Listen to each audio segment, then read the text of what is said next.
Good early morning, guys. Well, I mean, it is for me. Busy day today, a lot going on, but I want to get water changes done early. Um, got a haircut scheduled, beard trim, so I can look presentable. Starting to look like a shaggy old mountaineer. Um, it is Water Change Thursday, and I've already got my water changes done, and it's right around 9 o'clock in the morning. Been going strong since I took Sarah to school at 7. Yeah, I was thinking yesterday I had shot a video of canned hamburger and I did a step by step, which will probably be the next. I had to do it in two parts, mostly because I don't edit. So, the first part was really long. Well, by really long, I mean 30 minutes. And uh, and then there's an hour and a half processing time in the pressure canner. So, the second video is what to do after it is done pressure canning. So, anyhow, I wanted to get it started down. We can some chicken, shoot a video on that, and get my hair cut. And there was a couple other things I had to do, run some errands. But anyhow, I wanted to talk about today for water change Thursday. I mentioned in the past about doing research and finding some books, so I thought I would share some of my books with you that I have. They're dated. Some of them were bought at secondhand stores, Salvation Army, any place I just happen to be. If they're selling books and I find a fish book, I buy them. And also, for a good little while, I stopped my subscription when we moved. I was subscribed to Amazonia, which is a great magazine. Um, you know, I also pick up a bunch of literature from when I go to shows, and this grant is a 2018 aquascaping wa- uh, magazine, and it's on water features. But at one time we were looking at putting an outdoor pond at the old house, and we will have a pond again when we go to eventually buy our new house, hopefully in the next year or two, year and a half. But I mean, like Amazonia, which is here's a copy of it right here. I know it reads backwards because it's in the film, but they tell you so many neat things. I mean, this one's on different places where it's mostly about plecos in this one. But it tells you about all kinds of different fish and shrimp. There's a fair amount of advertisements in it, but that's to be expected. I mean, they got to make a living, right? Um, but they just talk about everything in here. And they highlight, different breeders and ichthyologists and, species of fish and just all kinds of good. I mean, like right here's first breeding of the cactus catfish, the L97. Here's an article on epistogrammas. Just all kinds of stuff. Environments. It gives you a world of knowledge and ideas. I mean, in this case, say I'm going to set up an apisto tank. It tells me about where they come from and how they live. And it also tells you inside, about their water and and their environment. So you can kind of help recreate that. Now, I have some thoughts on that, mostly because the environment that they come from in the wild isn't necessarily, unless you're getting wild caught species. I don't think that, I mean, that would be helpful. It truly would, and it would possibly give them their best environment, but that's not the environment they were raised in. If you get one from the pet store, like I said, unless they were wild caught, and well, I should say an aquarium store, a fish store, not the pet store. But well, even if you happen to find one at a pet store, you know, talk to the people that run the store. That way, you know what kind of environment they came from. Did they come from a fish farm? Did they come from a private breeder? Or are they wild caught? Those are important things to look at when you're looking at the water quality of that you should have in your tank to provide for that fish. You don't want to give them an environment that isn't what they're used to. You could truly throw them into shock and lose your fish. So, but anyhow, other things I have book wise, I've got one just on. It's an encyclopedia of aquariums and ponds. And good God, this thing is, I mean, massive. It tells you anything and everything you possibly want to know. I mean, it talks about fish keeping and introduces you to different freshwater fish, some saltwater fish, plant life. I mean, it just truly does, it tells you how to set up. It's a true encyclopedia of fish. And like I said, I mean, it might be a little dated. This one came out in, well, good God, it's got all kinds of dates in it.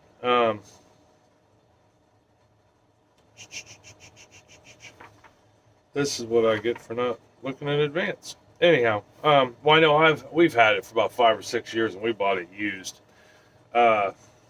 So and I'm trying to remember now I think Chris picked this up for me at a secondhand store.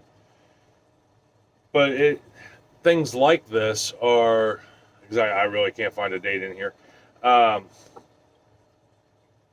useful and knowledgeable, especially if you're starting out. If I had a book like this, my trial and error would have been, this was made in 2008, so it's 12 years old. But if I'd have had a book like that when I first started out in fish keeping, even way back in the 80s, I would have known, there wouldn't have been so much trial and error. I could have read on the fish I was looking at and known or discovered new. This could be your intro. It could have been my intro to the discovery of fish I may like, and new fish, and stuff like that. As far as plants go, I mean, we've got a book on aquascaping. That we actually met Karen Randall at a fish show. She even signed it for us. But it talks about all kinds of stuff, different plants, where they come from, how to grow them. It gives you different aquascaping ideas. I got just a book, and it's encyclopedia on plants. Like I said, I'm sorry, everything's showing backwards, but that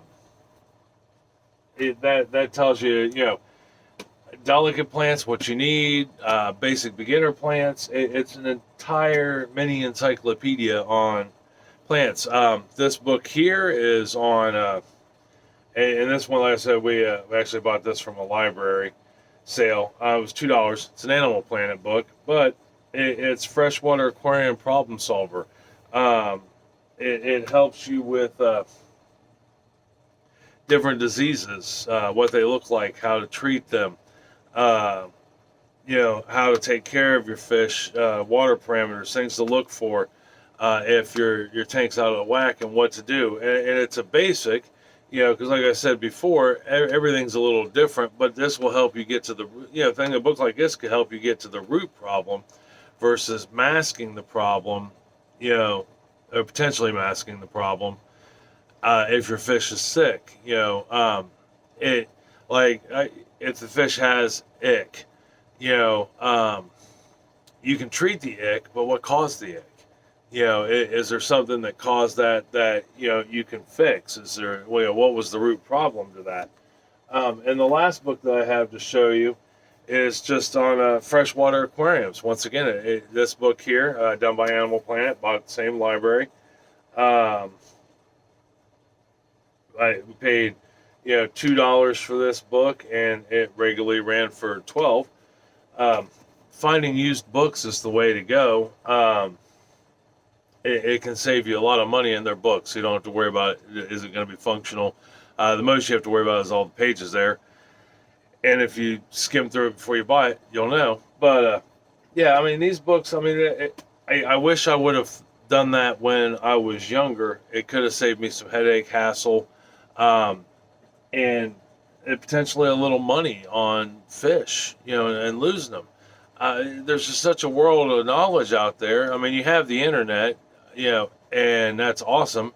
There's a lot to it, but that's an alternative to the internet um, that you have on hand all the time. I mean, I know now you can just talk to your phone or your laptop or your desktop computer and it'll look stuff up for you. But there's something to be said for a book that's on hand. Also, I mean, I know I personally, and it could be my age, I don't always have my phone with me, but especially if I'm home, it may sit on the bedside table for 2 3 days, and I'm down here doing water changes. I notice something weird going on in a tank. Boom, I can look it up. Or I'm looking for aquascaping ideas. Boom, I can look it up. Magazines, especially Amazonia, it's one of my favorite magazines. Um, I can learn about different fish. I may learn about a new fish that was just discovered, or fish that I saw in the fish store and it was busy in there and they didn't really have time to talk. So I may have it in an Amazonia, or I can look it up online. But anyhow, books are fun. They're a necessity. They're part of an arsenal to better fish keeping. Um, like I said in my one fish keeping video, Facebook's okay, social media is okay, but as a beginner, you can get a lot of different answers, and none of them may be right, but to try to figure it out and sort through is kind of rough. So books are always a good option. Even reading forums and things like that are good options. But today I just really wanted to share my books with you and and show you how important they can be. All right, I love you guys. I know we've had some rough times this last year and currently, um, and that's another video in another time. But uh, I do love you guys, and I hope you stay safe and make good decisions. I want you to tell somebody you love them, as I love you. And we'll talk to you later. All right? You have a good day. All right? And love your fish. Tell them hi.